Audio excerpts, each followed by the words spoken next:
हरे कृष्णा। राधे राधे। तो आज के इस वीडियो में हम सुनेंगे विजया एकादशी व्रत कथा। विजया एकादशी। युधिष्ठिर ने पूछा, हे वासुदेव, फाल्गुन गुजरात महाराष्ट्र के अनुसार माघ के कृष्ण पक्ष में किस किस नाम की एकादशी होती है और उसका व्रत करने की विधि क्या है? कृपा करके आप मुझे बताइए। तो भगवान श्री कृष्ण बोले, युधिष्ठिर, एक बार नारद जी ने फाल्गुन के कृष्ण पक्ष की विजया एकादशी के व्रत से होने वाली पुण्य के बारे में पूछा था तथा ब्रह्मा जी ने इस व्रत के बारे में उन्हें जो कथा और विधि बताई थी उसे सुनो। ब्रह्मा जी ने कहा था, नारद, यह व्रत बहुत ही प्राचीन, पवित्र और पाप नाशक है। यह एकादशी राजाओं को विजय प्रदान करती है। इनमें से तनिक भी संदेह नहीं है, मतलब इसमें कोई संदेह नहीं है कि ये पाप नष्ट करती है और विजय दिलाती है। तो त्रेता युग में जब मर्यादा पुरुषोत्तम श्री रामचंद्र जी ने जब लंका पर चढ़ाई करने के लिए समुद्र के किनारे पहुँचे तो उन्होंने समुद्र को पार करने की कई उपाय नहीं सूझ रही थी। उन्होंने लक्ष्मण जी से पूछा, सुमित्र नंदन, किस उपाय से मुझे समुद्र को पार किया जा सके? यह अत्यंत अगत और भयंकर जल जंतु से भरा हुआ है। मुझे ऐसा कोई उपाय नहीं दिखाई देता जिससे इसको सुगम के पार किया जा सके। लक्ष्मण जी बोले, हे प्रभु, आप ही आदि देव है और पुराण प्राण पुरुषोत्तम है।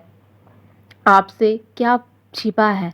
ये यहाँ से अधिक योजना की दूर पर कुमारी में बालकबाई नामक मुनि रहते हैं। आप उन्हें प्राचीन मनुधर के पास जाकर उनसे इसका उपाय पूछिए। श्री रामचंद्र जी महामुनि के आश्रम में पहुंचे और उन्होंने मुनि को प्रणाम किया।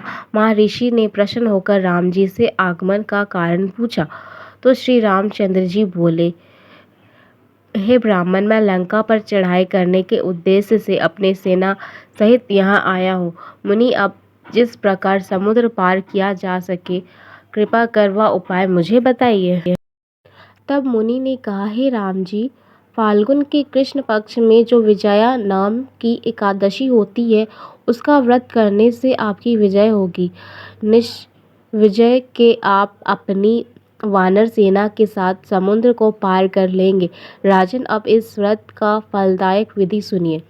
दशमी के दिन सोना, चांदी, तांबा अथवा मिट्टी का एक कलश स्थापना करके उस कलश को जल से भरकर उसमें पल्लव डाल दे। उसके ऊपर भगवान नारायण की सर्वमणि विग्रह की स्थापना करें। एकादशी के दिन प्रातः काल स्नान करके कलश को पुनः स्थापित करें। माला, चंदन, सुपारी तथा नारियल आदि के द्वारा विशेष रूप से उसका पूजन करें। कलश के ऊपर जो जौ रखे हैं, धूप, दीप, बाती, नैवेद्य से पूजा करें। कलश के सामने बैठकर उत्तम कथा वृत्त आदि से द्वारा सारे दिन व्यतीत करें। रात में भी वह जागरण करें। अखंड व्रत की सिद्धि के लिए घी का दीपक जलाए। एकादशी के दिन सूर्योदय होने से पर उस कलश की जलाशय के समीप नदी, झरना या पोखर के तट पर स्थापित करें और उस विधि से पूजा करके देव की प्रतिमा उस कलश को देवता ब्राह्मण को दान कर दे। कलश के साथ ही एक बड़े बड़े दान देने चाहिए। और श्री राम, आप अपने सेनापति के साथ इस विधि पूर्वक विजया एकादशी का व्रत कीजिए, इससे आपकी विजय होगी। ब्रह्मा जी कहते हैं, हे नारद, यह सुनकर श्री रामचंद्र ने मुनि की कथा यातना सुनकर उस समय विजया एकादशी का व्रत किया। उस व्रत करने से ही श्री रामचंद्र जी विजय हुए। उन्होंने रावण को मार कर लंका पर विजय पाई और सीता को प्राप्त किया।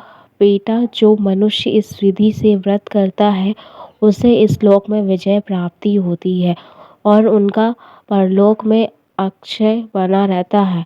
भगवान श्री कृष्ण कहते हैं, युधिष्ठिर, इस कारण से विजया एकादशी का व्रत करना चाहिए। इस प्रसंग को पढ़ने से, सुनने से यज्ञ का फल मिलता है। वीडियो पसंद आया हो तो चैनल को लाइक, कमेंट, शेयर और सब्सक्राइब करना ना भूलें। Thank you for watching the full video. Hare Krishna, Radhe Radhe.